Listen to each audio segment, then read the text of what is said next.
इसकी आधारशिला और इसका उद्देश्य क्या है, आखिर हम सब की जिम्मेदारी क्या है। यदि हम सब ये सोचने लगे कि हमने भी तो कुछ पाया है ना किसी से, तो देना भी तो है। और प्रकृति में तो हर चीज़ देती है, प्रकृति हर चीज़ देती है। सूर्य उठ के उगने से लेके और नदियों के बहने से लेकर हवा तक सब कुछ दे ही तो रहे हैं। तो हमको सिर्फ पाना ही नहीं है, देना भी है। तो अक्सर करके प्रयास करने वालों के मन में एक संदेह रहता है कि कर तो रहा हूँ। अब जैसे मैं अधिकारियों को भी प्रमोट करता हूँ कि भाई आप भी आगे बढ़ो, आप भी किसी की मदद करो। तो बहुत से लोग ऐसे मिलते भी हैं जो कहते हैं अरे कुछ नहीं होता यार, मैंने उसको पढ़ाया था, वो पढ़ा ही नहीं, मैंने उसको नौकरी लगा दी, उसने करी नहीं। मतलब कुछ ना कुछ निगेटिव बातें लोग अक्सर करके कहते हैं। तो मैं छोटी सी कहानी, और इस कैनोवेट के पीछे की उद्देश्य भी इस कहानी के पीछे है कि जब बात तब की है जब लंका पर पुल बन रहा था, भगवान राम खड़े खड़े देख रहे थे हो क्या रहा है। तो हनुमान जी जैसे बड़े बड़े पहाड़ ला रहे थे, और भी वानर अपने अपनी क्षमता के हिसाब से पत्थरों को ला रहे थे। एक छोटी सी गिलहरी थी, बार बार पानी में जाती, बालू लपेटती, फिर पुल पर जाती, पत्थरों के बीच में झाड़ आती, फिर पानी में जाती, फिर बालू लपेटती, फिर पत्थरों के बीच में जाके झाड़ आती। जब घंटों हो गए, भगवान ने बुलाया गिलहरी को, पूछा क्या कर रही हो। गिलहरी ने कहा प्रभु जिस पुनीत कार्य के लिए आप चले हैं आगे, उसमें मैं भी अपनी आहुति देना चाहती हूँ, सेवा देना चाहती हूँ, लेकिन दुर्भाग्य है शरीर मेरा छोटा है, पहाड़ में उठा नहीं सकती। तो सोचा क्यों ना मैं भी पत्थरों के बीच में बालू भर के जरा जमा दूं। क्या हम गिलहरी भी नहीं बन सकते? सोचने की बात है, क्या हम गिलहरी भी नहीं बन सकते? हम बड़े बड़े प्रयत्न नहीं कर सकते, और हर चीज छोटे से बड़े बनती है। हमने पतंजलि को अपनी आंखों के सामने से और इतने बड़े साम्राज्य तक एक उस भूमिका में देखा है, और उसी को संकल्प मान के, उसी को आदर्श मान के इस कैनोवेट को आगे बढ़ाए कि हम गिलहरी जैसा छोटा छोटा प्रयत्न करेंगे। और आज वो एक भागीरथ प्रयास बन गया। आज कितने हजारों बच्चों के लिए उनके घर बैठे निःशुल्क शिक्षा के लिए ये प्रकल्प शुरू किया जा रहा है आज। लेकिन इस सब में हमको गिलहरी की तरह छोटे छोटे अपने प्रयास करने पड़ेंगे। हो सकता है कोई धन से ना मदद कर सके, कोई बात नहीं, एक मेंटल सपोर्ट तो है। हम अपने जीवन में यदि एक एक बच्चे को भी संभाल लें, एक एक बच्चे को, तो ये देश को बदलने में देर नहीं लगेगी। और यदि हम धन से भी मदद नहीं कर सकते, तो क्या हम कंधे पर हाथ धर के ये भी नहीं कह सकते कि तुम चिंता मत करो बेटा, हम तुम्हारे साथ खड़े हैं, चलो शाबाश मेहनत करो? वो भी नहीं कर सकते। ठीक है, हम आर्थिक मदद नहीं कर सकते, तो क्या किसी के साथ ये भी नहीं कह सकते कि श्याम तुम बहुत अच्छा काम कर रहे हो, शाबाश मैं तुम्हारे साथ खड़ा हूं, बोलो कोई काम हो तो बताना। अरे इतने में ही आदमी की जो ऊर्जा है ना वो असीम हो जाती। एक छोटा सा बच्चा है ना, जब दौड़ता है और गिर जाता है तो दो बातें होती हैं। एक, उसको वो उठे और उसके कान पर मारो खींच के कि जब तुझसे दौड़ा नहीं जाता तो दौड़ता क्यों है। और एक जो अक्सर करके हमारी माता हमारे साथ करती थी, अरे चीटी मर गई, चीटी मर गई, चीटी मर गई, शाबाश खड़ा हो जा। और लंगड़ाते लंगड़ाते दौड़ते थे, 10-20-30 मीटर दौड़ने के बाद लंगड़ाहट भी बंद हो जाती थी। हम ये भी नहीं कर सकते। क्या हम किसी गिरे हुए बच्चे को उठा के ये भी नहीं कह सकते कि शाबाश चिंता मत करो बेटा, ये तो चलता रहता है? तो इस कैनोवेट के पीछे का जो उद्देश्य है वो सिर्फ इतना सा है कि हम सब यहाँ जितने भी लोग उपस्थित हैं, अपने अपने स्तर पर जो कर सकते हैं, धन से कर सकते हैं तो धन से करें, और जरूरी नहीं कि लाखों में मदद करें, हजारों में मदद करें। बूंद बूंद करके घड़ा भरता है। गिलहरी बन जाए, ना बने वानर कोई दिक्कत नहीं, ना बने हनुमान कोई दिक्कत नहीं, गिलहरी तो बन ही सकते ना, बूंद बूंद करके घड़ा भरेगा। और वो भी नहीं कर सकते हैं तो हम मानसिक रूप से और जिसे कहते हैं ना नैतिक बल, पीछे खड़े होकर ये कहें कि तो आप आगे बढ़ो। और यदि ये छोटा सा काम हो जाए तो उस देश की तस्वीर बदलने में देर नहीं लगेगी। इन्हीं शब्दों के साथ मैंने प्रयास किया कि इस कैनोवेट के पीछे का उद्देश्य क्या है, और मैं अपनी बात कहूँगा कि इस पथ का उद्देश्य नहीं है श्रांत भवन में टिक रहना, इस पथ का उद्देश्य नहीं है श्रांत भवन में टिक रहना, किंतु पहुंचना उस सीमा तक जिसके आगे राह नहीं, जिसके आगे राह नहीं। अब मैं हमारे डायरेक्टर कैनोवेट पंडित श्याम शुक्ला जी से निवेदन करूंगा कि वो आएँ और इस पे अपने विचार रखें और आगे बताएं इसके बारे में। जब किनोवेट शुरू किया गया था, जब हम लोगों ने इसके बारे में विचार किया कि एक कुछ ऐसी चीज़ बनाई जाए कि आज अर्थ के रूप में जितने भी इंस्टीट्यूशंस हैं सिर्फ अर्थ की लालसा में घूम रहे हैं, कुछ ऐसा बनाया जाए कि एजुकेशन एफोर्डेबल हो जाए। आज एक मिडिल क्लास का आदमी हायर एजुकेशन के लिए आईटी नीट जैसी कोचिंग कराने के लिए सोचता है, 5 बार सोचता है कि अगर एक बच्चा है तो हम करा पाएंगे कि नहीं करा पाएंगे, 2 हैं तो सवाल ही नहीं उठता है। यूपीएससी की तैयारी करनी हो तो उसका बजट खराब हो जाता है। किनोवेट के पीछे सिर्फ एक ही उद्देश्य है कि एजुकेशन एफोर्डेबल हो जाए। दूसरी, एजुकेटेड तो सब कोई हैं, लेकिन जो एक प्रोसेस होता है लर्निंग का, कोई भी इंस्टीट्यूशन लर्निंग प्रोसेस नहीं सिखाता, उसको एक सर्टिफिकेट दे देता है, लेकिन पढ़ने के दौरान क्या वाकई वो इंसान कैसे बनेगा, अपने क्षेत्र में जाके वो इंसान कैसे बनेगा, ये 2 चीज़ें कोई भी इंस्टीट्यूशन इस समय सिखाने के मूड में नहीं है। किनोवेट का प्रयास है कि हम बच्चों की करियर काउंसलिंग इस तरीके से करें कि अपने क्षेत्र में जो अचीव करना चाहता है वो अचीव तो करे ही, लेकिन एक देश का सच्चा नागरिक बने, एक अच्छा इंसान बने। उसकी करियर काउंसलिंग इस तरीके से हो कि देश के और समाज के काम आ सके। तो किनोवेट का सिर्फ 2 ही उद्देश्य है, शिक्षा एफोर्डेबल हो और बच्चा संस्कारी बने। साथ में आगे हम लोगों का प्रयास है कि कक्षा 1 से ही बच्चों को संस्कृत सिखाई जाए और साथ में कंप्यूटर कोडिंग की भी क्लासेस चलाई जाएं, जिससे आगे चल के, अभी तक हम लोग मंचों में या किताबों में पढ़ते आए हैं कि संस्कृत में कोडिंग हो सकती है या नहीं हो सकती है। अगर हम एक ऐसी जनरेशन तैयार कर लें कि आज के 5 साल बाद लोग इस पर सोचना शुरू करें, तो हम देश का भविष्य बदल सकते हैं। टेक्नोलॉजी अगर भारतवर्ष के हाथ में होगी तो भारतवर्ष के उन्नत से कोई रोक नहीं सकता है। तो इसी भागीरथ प्रयास में हम आप सबके आभारी हैं कि आप सब लोगों ने सहयोग किया, और यहाँ पे बैठे हुए लगभग हर शख्स का कुछ ना कुछ कंट्रीब्यूशन रहा है, चाहे मॉरल सपोर्ट रहा हो, चाहे आर्थिक सपोर्ट रहा हो। आप सबके सहयोग के बिना आज हम यहाँ तक ना पहुँच पाते। आप सबके प्रयासों का ही नतीजा है कि आज हम एक भागीरथ प्रयास में सफल हो रहे हैं। और आचार्य बालकृष्ण को मैं बहुत बहुत धन्यवाद देना चाहूँगा कि आपके प्रोत्साहन की वजह से ही हम लोगों का मनोबल बढ़ा। आज के 11 महीना पहले हमारी पहली मुलाकात हुई थी, लेकिन तब से आचार्य जी का संरक्षण आशीर्वाद हम लोगों को लगातार मिलता रहा। और जब भी मैं मिला हूँ, आचार्य जी ने कुछ नई बातें बताई, कुछ नया प्रोत्साहन दिया कि जैसे मनोबल बढ़ता है कि ठीक है, हम अपने टारगेट को अचीव कर लेंगे, कोई छोटी बात नहीं है। तो इसके लिए मैं पुनः साधुवाद देता हूँ आचार्य जी को और सादर पढ़ाऊँ। अब मैं पंडित आशु चौबे से रिक्वेस्ट करूँगा कि वो आएँ और 2 शब्द बोलें। अक्सर ये देखा गया है कि अभी जो शिक्षा हो गया है ये व्यवसाय हो गया है, और इसको बोलने में कोई गुरेज नहीं है कि अब व्यवसायिक शिक्षा ही ज़्यादा आगे बढ़ रहा है। अक्सर बच्चों को यूपीएससी की तैयारी करनी हो या आईआईटी जेईई करना हो या नीट के लिए उनको अक्सर जाना पड़ता है अपने शहर छोड़ करके, और इतना खर्चीला हो चुका है कि एक निर्धन परिवार के सोच से बाहर बन चुका है। तो सबसे बड़ी बात कि किनोवेट कैसे एग्जिस्टेंस में आया, तो यही समझ करके कि जो निर्धन बच्चे हैं, जो सोचते हैं, जिनके अंदर सपना है कि हम कैसे इंजीनियर, डॉक्टर और आपको अच्छे अधिकारी बने, लेकिन अर्थ के अभाव में नहीं कर पा रहे हैं, तो उनके लिए ये प्रयास किया गया। इस वर्ष हम लोग 50 यूपीएससी के बच्चों का सिलेक्शन कर रहे हैं, जिनके रहने की, खाने की और कोचिंग की सारी व्यवस्थाएं दी जाएंगी। तो ये एक बहुत बड़ा प्रयास है और इसमें सबने सहयोग किया है। और इसके बारे में हम लोगों के संरक्षक महोदय बहुत पहले से बोलते आ रहे थे कि ऐसा हम लोगों का विचार है, और धीरे धीरे करके वो सपना साकार हुआ। देखिए, एक घटना का हालांकि मुझे निर्देश दिया गया है 2 शब्द बोलने के लिए ही, लेकिन थोड़ा ज़्यादा बोल लूँगा।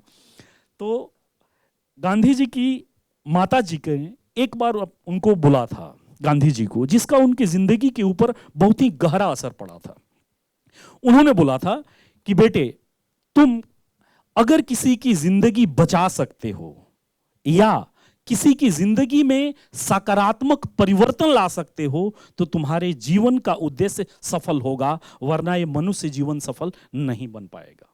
और इसका आपको अगर जीता जागता उदाहरण देखना है तो आचार्य बालकृष्ण जी हैं, जिन्होंने मानव हित में देख लीजिए कि ठीक है, व्यवसाय के साथ साथ मानव हित में हम क्या कर रहे हैं वो बहुत अहम हो जाता है।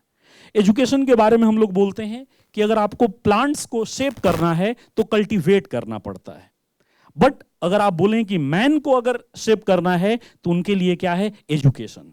शिक्षा ही है जो आपको एक दिशा देती है, शिक्षा ही हमें उड़ान भरने के लिए पंख देती है। आज यहां पे उपस्थित जितने लोग हैं, किनोविट में सबका अहम योगदान रहा है। आज आप लोग एक काम जरूर कीजिएगा, ये मेरा रिक्वेस्ट है।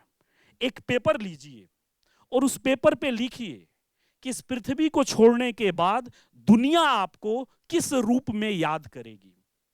जिस दिन आपने इस प्रश्न का हल ढूंढ लिया, एक अच्छे पत्रकार के तौर पे, एक अच्छे व्यवसायी के तौर पे, एक अच्छे अधिकारी के तौर पे, एक अच्छे राजनेता के तौर पे, आपकी चॉइस है, तमाम फील्ड हैं। आप बस इतना कर लीजिए कि उस पेज पे लिख लीजिए कि मेरे इस धरती को छोड़ने के बाद दुनिया मुझे इस तरीके से याद करेगी। मेरे बात मानिए, वो पेज मानव इतिहास का सबसे खूबसूरत पेज होगा, मानव इतिहास का सबसे खूबसूरत पेज होगा, क्योंकि जिस दिन आप लिख देंगे आप उसके लिए आगे बढ़ने के लिए काम करना शुरू करेंगे एंड वहीं से आपकी जिंदगी में परिवर्तन होना शुरू हो जाएगा। तो जो लोग बहुत पिछड़े हैं उनको आगे बढ़ने का एकमात्र साधन एजुकेशन ही है। Thank you very much. अब मैं अपने घर के मुखिया और आदरणीय जुगल किशोर तिवारी से रिक्वेस्ट करूंगा कि वो मंच पर आएं और हमें दो शक्ति। विद्या विवादाय धनम मदाय शक्ति परेशान परपीडनाय खलस्य साधो विपरीत एतद ज्ञानाय दानाय च रक्षणाय। तीनों की आवश्यकता समाज में है, विद्या की, धन की और शक्ति की। अंतर क्या है? दुष्टों के पास तो है, तरह तरह की चालें चल करके आपको, जैसे साइबर अपराध हो रहे हैं, आपको लिंक भेज देंगे, फ़ोन कर देंगे, ये कर देंगे, ऐंठ लेंगे पैसा। और बड़े स्तर पर भी ऐंठा जा रहा है। जिन्होंने विद्याएं अर्जित करके बड़े बड़े पद धारण कर लिए हैं, अब वो यही काम कर रहे हैं। तो विद्या विवाद करने के लिए, धन घमंड करने के लिए, अहंकार दिखाने के लिए, विलासिता में प्रयोग करने के लिए, और शक्ति दूसरों को सताने के लिए, ये दुष्टों के लक्षण है। ये तीनों चीज़ें सबको चाहिए, हमको भी चाहिए, साधुओं को भी चाहिए। इनके इस्तेमाल से ये पता चलता है कि व्यक्ति किस प्रवृत्ति का है। वो राक्षसी प्रवृत्ति का है, दैवी संपत्ति है उसके पास में, या राक्षसी। विद्या का जब आप प्रयोग ज्ञान के लिए करते हैं, धन का प्रयोग दान के लिए करते हैं, जो ट्रस्टीशिप का सिद्धांत है, ट्रस्ट माने होता है विश्वास। परमात्मा ने भी विश्वास करके हमको हमारी आवश्यकता से अधिक शक्ति दी है, सामर्थ्य दी है, विद्या दी है, जो भी दिया है। जो भी संपत्ति और विभूति हमारे पास है, संपत्ति सब लोग समझते हैं क्या होती है, धन दौलत ही संपत्ति है। और विभूति यह है कि जो आपका प्रभाव है, पद के कारण आपका प्रभाव हो सकता है, आपकी योग्यता के कारण आप प्रभावशील हो सकते हैं, आप एक अच्छे वक्ता हो सकते हैं, मोटिवेटर हो सकते हैं, कथावाचक हो सकते हैं। ये विभूतियां हैं। ये दोनों का प्रयोग हमें, अगर हम अपने लिए कर रहे हैं, तो परमात्मा ने जो हमारे ऊपर ट्रस्ट किया है, क्योंकि संसार का पिता भी अपने बच्चे को उतने पैसा देता है जेब खर्च का जितनी वो आवश्यकता समझता है। परम पिता फिर इससे ज्यादा कैसे दे देगा? तो उसने ये सोचा है कि ये हमारा बेटा है, हम विश्वास कर रहे हैं श्याम शंकर पर, श्याम सुंदर जी पर विश्वास कर रहे हैं, आशुतोष पर विश्वास कर रहे हैं, बहन रेणु पर कर रहे हैं, या आप सब लोग जमदग्नि जी पर और शर्मा जी पर कर रहे हैं। क्यों? कि ये हमारे अन्य बच्चों का भी ख्याल रखेंगे जो संसार में, चूंकि सभी उसी की संतान है। तो ये जो ट्रस्टीशिप का सिद्धांत है, परिषद अनेक क्षेत्रों में कार्य कर रही है। करीब करीब जितने प्रकोष्ठ आप सोच सकते हैं, चिकित्सा से व्यापार, व्यवसाय, सभी क्षेत्रों में काम कर रही है। लेकिन जैसा कि अभी श्याम जी ने बताया कि बिना तकनीकी ज्ञान के, आज यदि आपको कंप्यूटर नहीं आता, आप जो नई बात कोडिंग की चल रही है, जो इंटेलिजेंस की बात चल रही है, ये सारी चीज़ें यदि नहीं आती तो आप ऑब्सलीट हैं, आप निरक्षर हैं, अनपढ़ हैं एक तरह से। तो परिषद ने ये कदम आचार्य जी के आशीर्वाद से उठाया है, और आप सबके सहयोग के साथ में, आप सबका सहयोग, आपकी सामर्थ्य का सहयोग, और इतना नहीं जो आप में है। यदि ये लगता है कि हमारी ड्यूटी है, हमें परमात्मा ने वो संपत्ति और विभूति दी है, तो इसमें आहुति सबकी चाहिए, क्योंकि ये अपना काम नहीं कर रहे हैं श्याम जी, अपना निजी व्यवसाय नहीं है ये। जैसा अभी आशुतोष ने कहा कि 50 बच्चों को ऑप्ट करके हम लोग उनकी प्रतिभा का परीक्षण करके चयन करके इस प्रयास में, ये काम बहुत पहले मुस्लिम समाज कर रहा है जकात फाउंडेशन के नाम से। 50-50 IAS IPS उनके निकल रहे हैं। उसमें एक सज्जन वो भी है जो महाराष्ट्र में CA NRC के दौरान फैसल बोले थे, सरकार के खिलाफ बर्खास्त कर दिए गए, शायद अब उन्हें सेवा में लिया जा रहा है। और भी बहुत से ऐसे लोग हैं। किसी भी राष्ट्र की उन्नति के लिए शिक्षा और चिकित्सा मूलभूत चीजें होती हैं जिस पर हम पूरी तरह फेल हैं, असफल हैं। तो इसलिए समाज के जिम्मेदार लोगों की ये जिम्मेदारी बनती है कि हम इसमें आगे आकर के इसको सही रूप में सामने लाएं। धन्यवाद। जय जय परशुराम।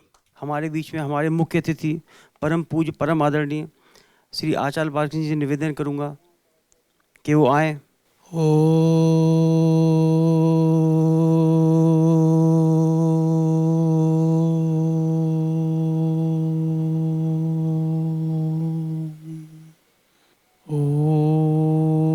स्वस्ति पन्थामनुचरेम सूर्यचन्द्रमसाभिव पुनर्दधताघ्नता जानता संगमे मही।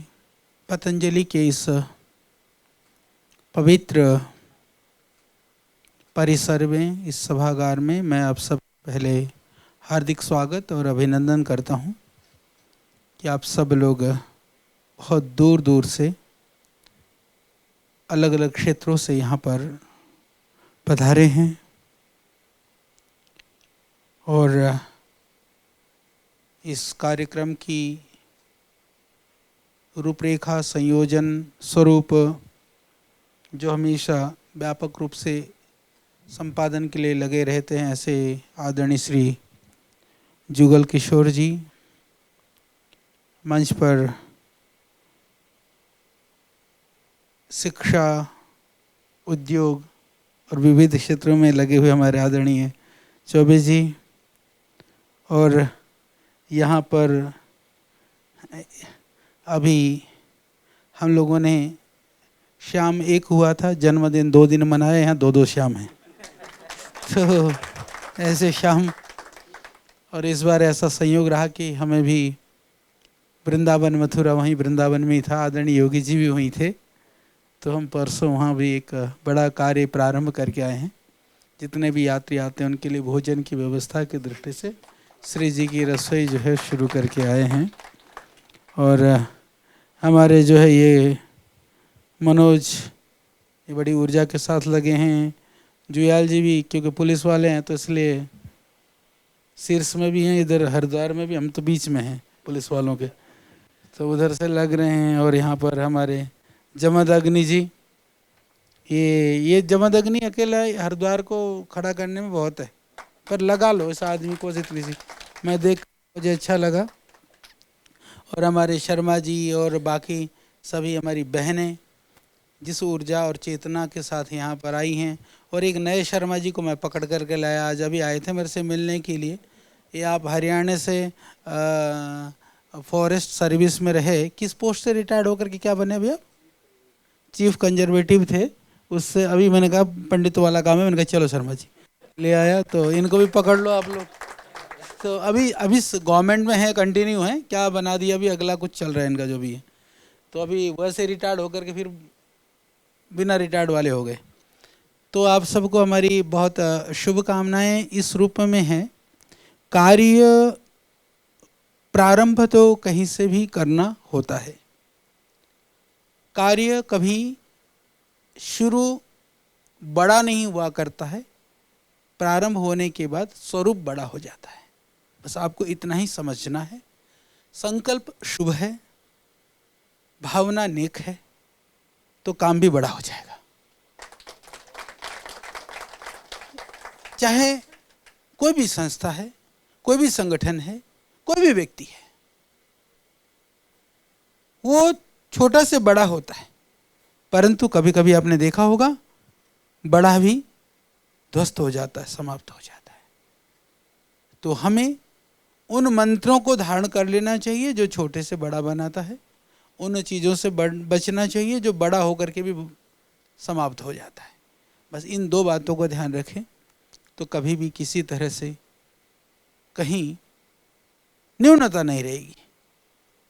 तो ये आप सबके लिए, आप बहुत भावना से आए हैं। मेरे बहुत सारे कार्यक्रम रहते पर मैंने देखा कि श्याम जिस तरह से पीछे लग जाता है वो बहुत खतरनाक ढंग से पीछे लगता है। वो अच्छा है, संगठन के लिए तो ऐसे आदमी चाहिए जो सबके पल्लू पकड़ करके पीछे लगे रहे। तो बस पीछा छोड़ा ही नहीं। मैंने कहा भाई चलो मैं निकाल लेता हूँ समय, थोड़ा इधर ही करना हो तो इधर से फिर चलो। मेरी बहुत शुभकामनाएं हैं। इसके अतिरिक्त जो जैसे आप लोगों ने कैनोविट के नाम से शुरू किया ये लर्निंग वाला जो ये प्रोग्राम, संस्कृत और कोडिंग की बात इन्होंने की है। थोड़ा सा प्रयास करें क्योंकि बहुत सारे आप लोग प्रशासनिक सेवाओं में हैं। जैसे उर्दू से अभी एक सब्जेक्ट के रूप में होने की वजह से एक निश्चित समूह ही उसके अंदर आ जाता है। ऐसे संस्कृत से हो जाए, मुझे पता नहीं अभी क्या स्थिति है, ये हमको तय करके संस्कृत के माध्यम से यदि प्रशासनिक सेवाओं का द्वार खुलता है तो उसमें फिर जाने की संभावना, लोग फिर संस्कृत पढ़ेंगे। क्योंकि ना विद्या बाकी तो सब गौण हो गया, अर्थ प्रधान हो गया। तो जहाँ से अर्थ की संभावना होती है वहाँ पर फिर बाकी चीज़ों को आदमी ज़्यादा स्वीकार करता है। तो एक तो वो उस दृष्टि से आप देख लीजिएगा, मेरी बहुत जानकारी में नहीं है।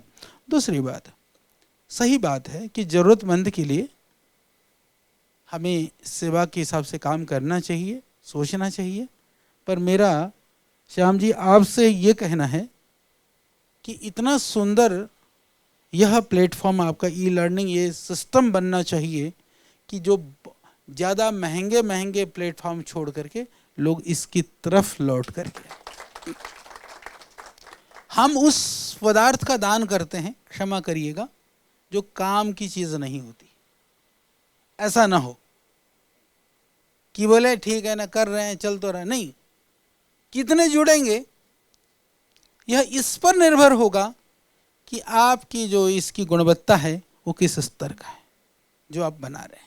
तो मेरा निवेदन यह है कि आप इसको अत्यंत गुणवत्ता युक्त बनाइए। और एक आप सबके लिए खुशखबरी, लॉर्ड मैकॉले ने हमारी शिक्षा व्यवस्था को ध्वस्त करी, पूरा सुनियोजित षड्यंत्र के तहत, आप सब जानते हैं उसको। उस ध्वस्त की हुई व्यवस्था को पुनः व्यवस्था को ध्वस्त करके संस्कृति को जागृत करने का काम आज़ादी के इन 75 वर्षों में भी नहीं हुआ।